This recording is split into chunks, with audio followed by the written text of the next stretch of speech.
Hello, everybody. Welcome back. I'm Pastor So here at Southwest Lutheran Church. Welcome. Thank you for joining me in the Bible recap. We're going to go over what Pastor talked about last week: anger, right, and hatred. This is a very good and big topic, and we like to avoid sometimes, or like we rather not talk about it, or sometimes we should need to think about it, but we um, don't want to do it because sometimes it's big topic and it can be uncomfortable sometimes. But I think it's a perfect topic that Pastor is teaching as we are looking on into the Beatitude, and as Jesus is teaching us these the rules and the laws that we should follow. Right? If we're looking at in the Gospel of Matthew chapter 5, um, especially in verse 21, that pastors focus on the anger, right? The angers and the hatreds that we have against each other. Um, I love how pastor, pointing out, it depends on where you are or what the time you're at, or especially when the mood you're at, right? If you say like somebody, I don't like you because you like this ice cream, or if you're like really going into talking about this for a whole month, at first it might not mean anything, but later on be like, can be really acting out. One thing that I remember when we go hunting with my friends, one thing that we make a deal is that do not shoot something if you're not going to take it home to eat it.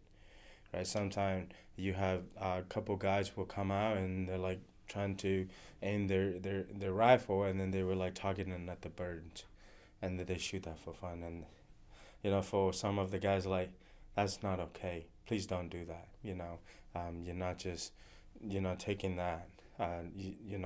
For you to feed yourself, but you're also taking advantage of the wildlife, which is not helpful. We're not happy, and we're sure that the DNRs are not happy either.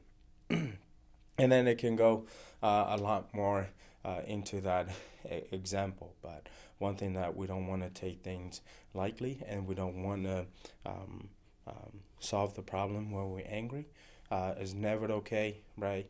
If we're mad, if we're angry, if we feel frustrated with somebody, please, step back a few steps until ready. Then trying to make it right. Right. As we continue on at this reading, and looking back in Jesus, we did something wrong to him, right? We did him wrong, but yet he came into this world to make things right, right? And not just that, right? The Pharisee hated him, right? The Pharisee hated his teacher, right? And these guys, they spent their whole life learning and practicing this law, practicing, right? They say what they say, but they don't do.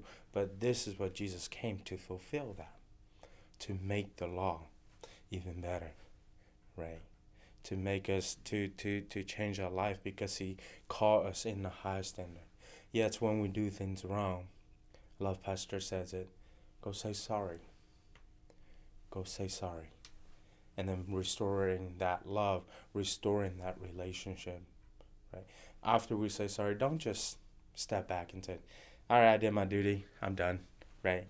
No, it's not that, but continue the relationship, the fellowship that we used to have, right? It's easy for us to like, okay, I'm doing this and I'm going this, right? It's never okay. So we need to say sorry. We need to restore in that, because what Christ did for us and what Christ is calling us to do this is higher than who we think we are.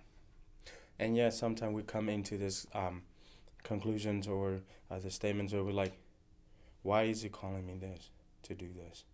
Right? I know worthy of this, right? And that's good, right? Because he has the plans for you to do, right? Because he knows that you can make peace and bring peace into the people's life. Take a couple step back, and then solve it over a cup of coffee or a cup of meal, and then continue on the relationship that we have, just like Jesus did on the last day, right? The table, the cup, and the wine. Do this in remembrance of the peace and the love that he is going to do on the cross for you and I.